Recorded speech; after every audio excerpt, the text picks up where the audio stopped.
Apa umat muslim malah beriman kepada kitab-kitab sesudahnya? Karena di dalam Al-Quran itu semua kitab-kitab itu terkumpul di dalam Al-Quran. Nah kan? Oke, baik. Oke, jadi semua sudah terkumpul di dalam Al-Quran. Saya ikuti narasinya. Ya, betul. Artinya Al-Quran sempurna. Lengkap. Yang menyempurnakan. Iya. Menjelaskan segala sesuatu. Iya, sesuatu dijelaskan semuanya. Artinya itu ketika yang benar. Sebentar Kang Asep, pelan-pelan. Artinya boleh. Artinya ketika seorang muslim hanya berpedoman kepada Al-Quran saja, maka dia akan selamat, betul? Berarti tidak perlu kitab-kitab yang lainnya. Iya, betul. Tidak perlu hadis, betul? Hadis mah harus. Betul. Wah, ya, kan hadis mah harus dong. Hadis gimana ini? Hadis itu kan kalam Rasulullah. Tadi bilang katanya cukup Al-Quran. Semua sudah terangkum di dalam Al-Quran. Sekarang nggak cukup Al-Quran. Maksudnya sungguh itu berputar-putar yang nyata. Enggak, dulu sayang. Jangan sayang-sayangan ya. Iya, sayang-sayangan dong. Kalau manusia itu saling kasih sayang. Begini Kang Asep, dengar Kang Asep. Tadi Kang Asep bilang bahwasanya semua itu sudah terangkum di dalam Al-Quran, betul? Ya, itu semua kitab. Ya, semua kitab Taurat, sudah terangkum dalam Al-Quran. Injil, Zabur. Sudah terangkum dalam Al-Quran. Udah ada yang baik. Sekarang segini Kang Asep. Apa gunanya umat muslim berkitan? Menurut kitab Al-Quran? Kata saya udah dibilang kemarin kan berhitan. Ya, itu berhitan. Karena ini Quran itu menyempurnakan semua. Gitu kan? Kang Asep, tadi Kang Asep bilang inti dari Injil, Taurat sudah dirangkum di dalam Al-Quran. Sudah masuk di dalam Al-Quran. Sudah masuk dalam Al-Quran. Artinya Al-Quran sanggup menjelaskan kegunaan atau asal-usul sunat, betul? Iya, betul. Oke, coba di ayat Quran mana ada kata berkitan? Ada ayat berkitan, tapi tidak disebutkan berkhitannya ya. Nah, ada ayat berkitan tapi tidak disebutkan. Maksudnya begini, Bang. Gimana? Ini.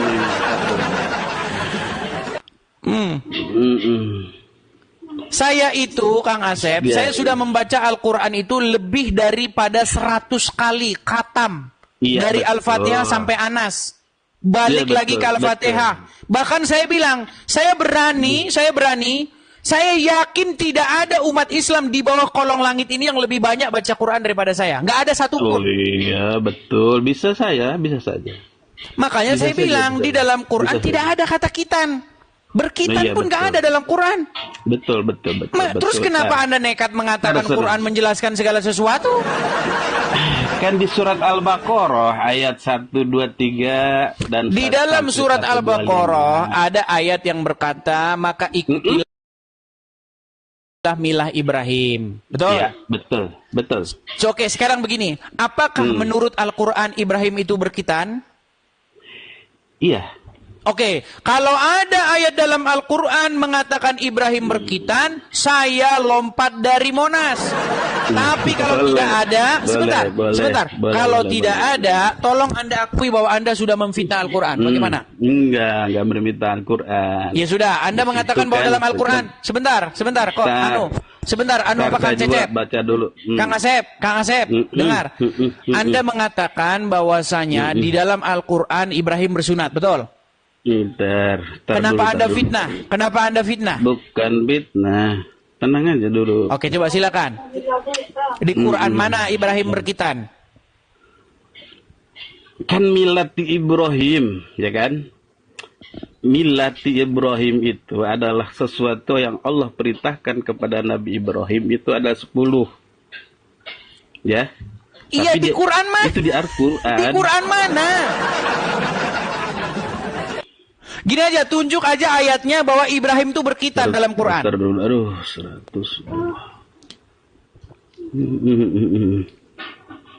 Ya.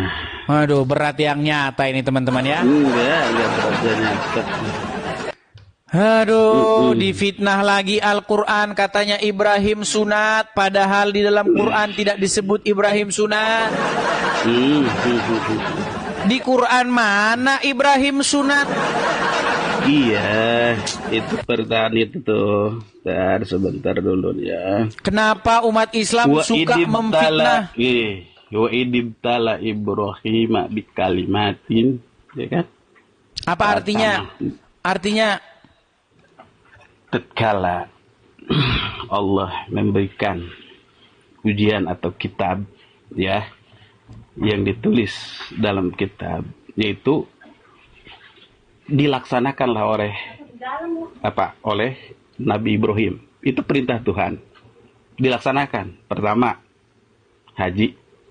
Dua. Enggak, ayatnya mana? Ayatnya baca. Saya cek dulu ayatnya berapa. Coba di mana biar saya yang baca. Kalau orang Islam kalian suka mengedit-ngedit Al-Qur'an. Suka menambah-nambahi, suka merubah-rubah. Makanya katanya sudah begitu jelas susunannya, masih dirubah, dipelintir, ditafsir, diputar-putar, dijilat, dicelupin. Mana coba ayat berapa? Al-Baqarah berapa? Biar saya bacakan. Susunan dari Allah katanya sudah sempurna, dirubah, ditambahin. Al-Baqarah 100? Bukan ditambahin. Al-Baqarah 100 berapa? 123 ya, Pastor. Oke, Al-Baqarah 123. Bukan, enggak. Waduh, mana ya? Wa idibtala Ibrahim. Aduh. Wah, kan barusan katanya, berarti barusan ngarang ayat ya. Aduh, berat. Iya. Sulit sekali memang saudara ini, sulit. Sebentar. Waduh, oke lah, baik, cari dulu dah. Nah, nanti kalau udah ketemu kesini lagi. Udah ini. Berapa? Udah ketemu. Berapa? Udah ketemu. 125. Iya. 125 ada gak di situ? Al-Baqarah 102. Katanya udah ketemu. Gimana sih? Udah ketemu belum? Oke, 125. Saya bacakan. Dan ingatlah ketika kami menjadikan rumah itu, Baitullah, tempat berkumpul bagi manusia dan tempat yang aman. Dan jadikanlah sebagian makom Ibrahim sebagai tempat sholat. Dan telah kami perintahkan kepada Ibrahim dan Ismail, bersihkanlah rumahku untuk orang-orang yang tawaf, yang itkaf, dan yang ruku, dan yang sujud. Mana di sini Ibrahim sunat? Enggak, bukan masalah itu ya, sunat. Masalah sunat ya. Masalah sunat itu kan di suhufnya Ibrahim dikatakan. Tadi saya tanya di Quran atau di mana? Iya, di Quran itu, di Quran. Iya, mana di Quran Ibrahim sunat? Itu suruhan menyuruh, Allah menyuruh kan dengan kitab-kitab. Ayatnya mana di Quran? Ya Ibrahim, laksanakanlah kitan, mana? Oh, atau seperti itu mah. Bukan begitu dong. Masalah di Quran itu harus pakai ilmu nahu, sorof. Oh, harus pakai ilmu koprol dulu. Balaghah. Ya kan? Harus ada tata bahasanya. Maaf, tata bahasanya. Gini ya. Yang dikatakan seperti itu, maksud yang dikatakan seperti itu, tapi ya kan?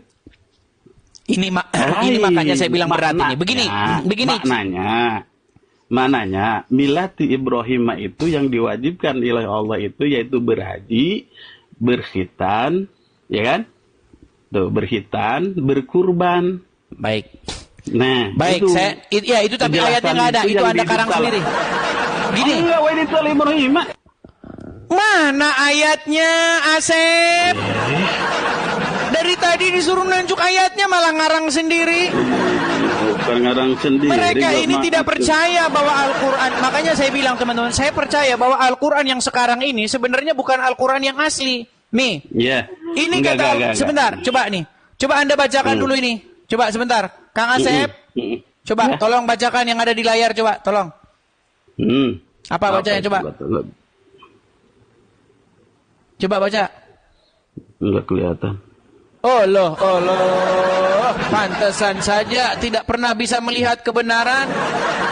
Saya bacakan? Mau saya yang bacakan? Bacalah. Oke, baik, saya bacakan ya, biar badan saya tidak menutup, saya balik kamera saya. Nih. Okay. Alif lam ra. Alif lam ra. Kitab inilah kitab yang ayat-ayatnya disusun secara rapi, kemudian dijelaskan secara terperinci, yang diturunkan dari sisi Allah yang maha bijaksana, maha teliti. Ini maha teliti, maha bijaksana. Berarti Al-Quran teliti nggak? Teliti dong. Lengkap nggak? Lengkap. Disusun rapi nggak? Rapi. Kenapa Anda malah bingung? Kenapa Anda tidak percaya? Percaya kepada apa? Oke, coba tunjuk ayatnya di mana Ibrahim sunat. Ini mah ya. Ini ya. Waduh. Ibrahim rabbuhu bikalimatin fa'atahunna. Tuh kan? Artinya? Dan ingatlah ketika Ibrahim diuji Tuhannya dengan beberapa kalimat. Lalu dia melaksanakannya dengan sempurna. Dia Allah berfirman, sesungguhnya aku menjadikan engkau sebagai pemimpin bagi seluruh manusia. Dia Ibrahim berkata, dan juga dari anak cucuku. Berarti kan bukan dia aja ya. Terusnya kan ke bawahnya mintanya dia Ibrahim itu kepada anak cucuku. Berarti anak cucu ini siapa tuh? Ya terus mana sunatnya mana? Sunatnya ya. Nah katanya nih barusan dibilang Allah maha teliti. Apakah sunatnya ketinggalan? Di mana ayat tentang sunatnya? Kan sunat itu kan diterangkan ini yang 4 ini diterangkan dengan hadis. Berarti makanya saya bilang nih, ini bukti yang nyata bahwasanya umat muslim percaya bahwa kitab yang menerangkan bukan Al-Qur'an tapi hadis, betul. Al-Qur'an dan diterangkan, diterjemahkan berarti lagi. Kitab yang memberi penjelasan kitab hadis, betul? Bukan kitab hadis. Kan gimana? Katanya diterangkan oleh hadis. Berarti hadis kitab yang menerangkan apa? Yang hadis itu Rasulullah yang berbicara. Gini. Kitab yang menerangkan A Al-Qur'an B hadis. Ini ya. Kalau Al-Qur'an, Kang Asep, saya minta jawaban yang tegas nih Kang Asep. Iya, Al-Qur'an. Ini sebentar. Ini ada ujian masuk surga. Sebentar. Ini ujian masuk surga. Gimana? Kitab apakah yang memberi penjelasan, yang dijelaskan secara rinci, yang dari maha teliti? A. Al-Qur'an. Jelas Al-Qur'an lah kalau Al-Qur'an. Tapi kenapa Anda barusan mengatakan bahwa yang menerangkan menjelaskan hadis? Begini Bang. Waduh, berat. Begini, dengar dulu. Makanya saya bilang teman-teman, mereka ini tidak percaya lagi dengan Al-Qur'an. Siapa bilang? Mereka ini sudah termakan oleh apa namanya? Doktrin yang diterima oleh para ulamanya. Hadis Al-Quran ini teman-teman harus dijelaskan oleh hadis. Makanya baca kitab hadis ini dijual di toko sebelah biar laris jualan kitab. Bahaya ini. Ujung-ujungnya bisnis kita. Begini ya. Semuanya juga pasti beli lah. Kalau mau beli mah beli aja. Bukankah menurut Al-Quran kitab yang lengkap, yang dijelaskan secara terperinci adalah Al-Quran? Iya jelas. Kenapa Anda tidak percaya bahwa kitab ini menjelaskan secara terperinci? Iya, saya jelaskan itu. Ya sudah, di mana bahwa Ibrahim sunat di situ? Kalau seandainya kan di sini, ya alat di sunat itu ya ini dia Ibtala Ibrahim. Kan Ibrahim itu diuji dengan itu tuh. Kamu ini penafsirannya kamu makan cuman penafsiran. Oke, sekarang saya tanya. Kamu hanya penafsiran, tidak ditafsirkan. Apakah Al-Qur'an perlu ditafsir? Gini, Kang Asep. Gini, dengar. Apakah Al-Qur'an perlu ditafsir? Ditafsir oleh Rasulullah. Rasulullah yang Oke, mana ayatnya bahwa Al-Qur'an perlu ditafsir? Ayat apanya maksudnya? Yang menerangkan Al-Quran Dengar. itu adalah Rasulullah. Mana ayatnya? Mana ayatnya? Bawa mana ayatnya? Ayat apa? Bahwa Al-Quran itu harus diterangkan oleh Rasulullah. Mana ayatnya? Iya kan dia dijelaskan oleh Rasulullah. Kan kita diituin kan. Dijelaskan oleh Rasulullah dengan hadis-hadisnya. Justru Al-Quran yang menjelaskan kepada...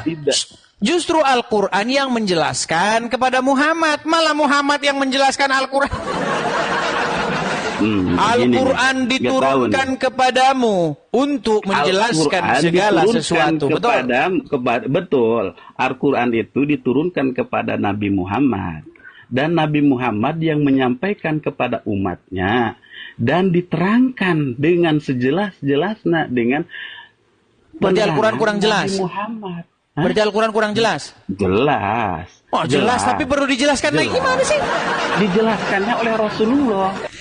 Apakah Quran kurang jelas sehingga perlu dijelaskan? Jelas, udah jelas. Jelas, oke. Sekarang saya tanya, apakah Ibrahim sunat di dalam Al-Quran?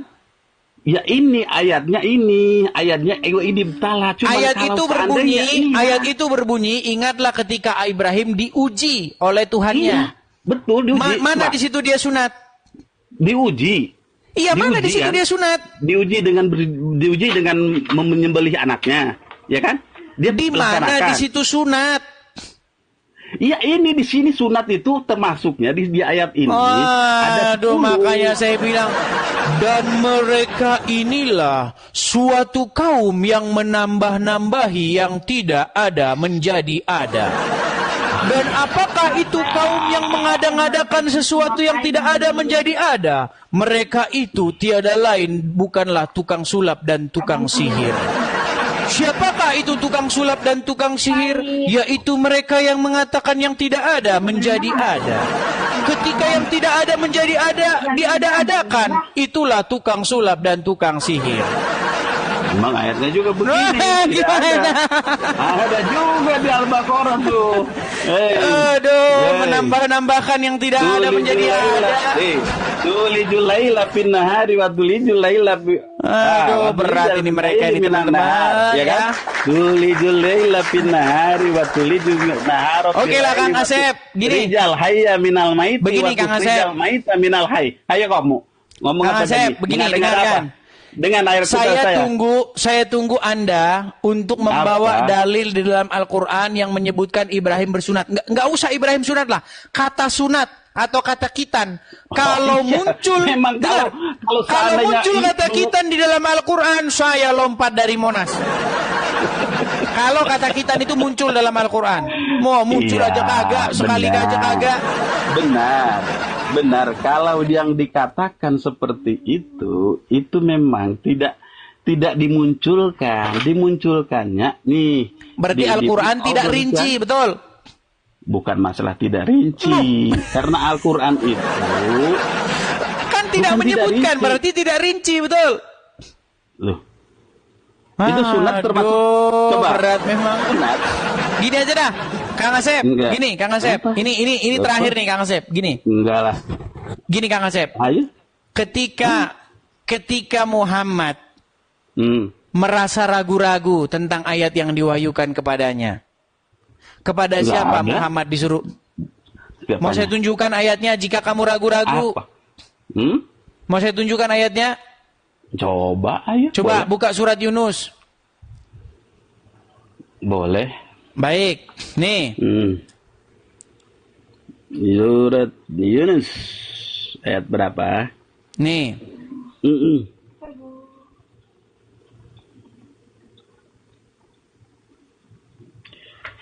Yunus. Bentar ya.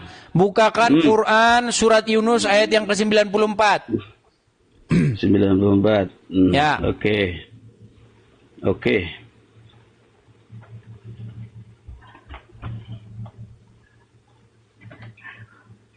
Sudah ketemu? Ya. Apa dikatakan di situ?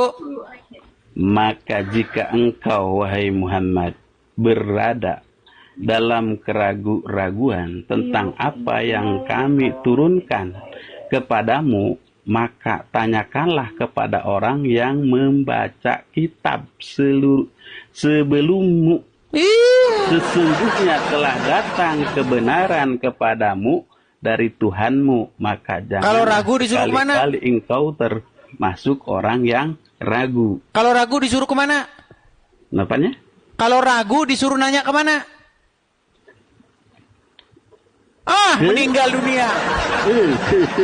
Kalau ragu disuruh nanya kemana? Yang membaca kitab Sebelumnya.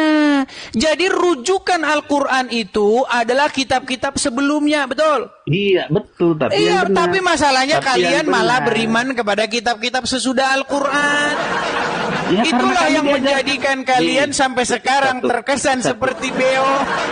Enggak. Segini, ya kan? Karena kami itu disuruh punya iman. Beriman itu amantu billahi wa malaikatihi. Di mana itu ayatnya? Di mana ayatnya? Nah, kan mereka ini ngarang-ngarang ayat sendiri. Begini Kang Asep, sebentar. Kang Asep. Menurut ayat itu, Kang Asep, menurut ayat itu, Muhammad kalau ragu-ragu, suruh nanya kitab hadis apa suruh nanya kitab-kitab sebelumnya? Kitab-kitab sebelumnya. Berarti betul. Mana lebih berotoritas? Kitab-kitab sebelumnya atau hadis? Betul. Tapi kalau ragu-ragu disuruh nanya kepada kitab sebelumnya. Tapi ternyata mereka malas. Bukan benar ke pendeta. Ya udah, sekarang saya tanya kitab-kitab sebelumnya apa? Ya, kata saya juga Injil, Zabur, Taurat. Injil, Zabur. Sekarang saya tanya, Taurat. Berarti umat Muslim wajib tidak beriman kepada kitab Injil? Wajib. Kenapa sekarang umat Islam anti kepada kitab Injil? Kenapa umat Islam sekarang alergi kepada kitab Injil? Kenapa? Siapa? Tanya aja coba. Tidak. Ketika saya membukakan Injil kepada kamu, jangan dekat-dekat kitab Injil, nanti murtad. Rukun iman. Gimana kalian ini disuruh beriman kepada Injil, tapi malah ketakutan baca Injil? Ya, yang Injil sekarang beda tuh. Mulai kan. Ini ciri-ciri kan dengar. Ciri-ciri takut kepada Injil adalah mengatakan Injil sekarang dipalsukan. Bukan masalah dipalsukan. Ini sebuah propaganda, dengar. Ini Freemason. Ini dengar. Ini Freemason. Enggak. Ini adalah ulah-ulah elit global. Bukan elit global, elit Muslim. Ini adalah ulah-ulah elit Muslim. Coba saya beri kesempatan. Dengar dulu. Menerangkan rukun iman saya. Dengar. Ini saya kasih tahu. Ini adalah ulah-ulah para elit-elit Muslim, ulah-ulah Freemason untuk mengatakan bahwa Injil dipalsukan. Supaya apa? Supaya umat jangan pegang-pegang Injil. Bukan begitu. Ini konspirasi. Dengar. Ini konspirasi global para petinggi-petinggi Islam. Supaya apa? Mari umat ini kita jauhkan dari Injil. Karena kalau mereka memegang Injil, ini akan berat ini saudara-saudara. Maksudnya gini nih, kalau iman kami, ya kan? Iman akan ada rukun Islam, ada rukun iman. Ya kan? Kalau orang Islam, berarti kan itu harus syahadat, sholat, ya kan? Sholat, puasa. Iya, fokus kepada kitab sebelumnya dulu. Beriman kepada Injil, betul? Iya itu. Iman Injil kepada iman kepada Injil. Kenapa saudara-saudara Muslim sekarang tidak mau baca Injil? Amantu billahi wa malaikatihi wa kutubihi wa rusulihi. Iya, sekarang kenapa umat Muslim tidak mau beriman kepada Injil? Ya kan? Iya, kenapa umat Muslim tidak mau beriman kepada Injil, Kang Asep? Siapa bilang? Buktinya nggak ada Injil di rumah orang Islam. Dengar, Kang Asep, dengar. Kang Asep, dengar lu. Ketika saya bertamu, ketika saya berkunjung ke rumah teman-teman saya yang Muslim, saya lihat ada kitab-kitab. Saya lihat Sahih Bukhari jilid 1, Sahih Muslim jilid 2, jilid 3, kitab fikih, kitab tuntunan sholat, kitab ini. Tidak ada satupun Injil di dalamnya. Loh, di mana kitab Injilmu, di mana? Setiap saya main ke rumah Muslim yang ada kitab karangan ulama, di mana ulama satu sama lain cakar-cakaran. Ada mazhab Syafi'i, ada mazhab Hambali, ada mazhab Hanafi, cakar-cakaran. Ada yang bilang takbiratul ikramnya segini, ada yang bilang segini, ada yang bilang di depan begini. Aduh, makanya kata Muhammad, umatku akan terpecah menjadi 73 golongan, yang 72 golongan masuk neraka semua. Betul? Umat Nasrani pun juga akan terpecah menjadi justru kitab yang disuruh beriman kepadanya hilang dari rumah orang Islam. Makanya cita-cita besar saya apa? Supaya apa? Supaya di rumah orang-orang Muslim di dalamnya terdapat Injil, tapi malah dikeluarkan dari rumah orang Muslim. Kalian ini adalah orang-orang yang nekat. Di dalam Al-Quran itu sudah tercantum. Nah, ini mulai berakrobat dia berubah Al-Quran. Coba kamu katanya kamu kita kasih kesempatan dulu Muslim yang lain. Ini Kang Asep nih ngarang bebas terus. Bebas gimana? Ngarang bebas. Billahi wa malaikati wa kutubi wa udah, turun dulu. Ngeyel terus. Mereka tidak percaya, teman-teman, tidak percaya. Coba, teman-teman. Di antara kalian pasti banyak yang punya teman-teman Muslim, main ke rumahnya. Adakah di situ kitab Injil di rumahnya? Kagak.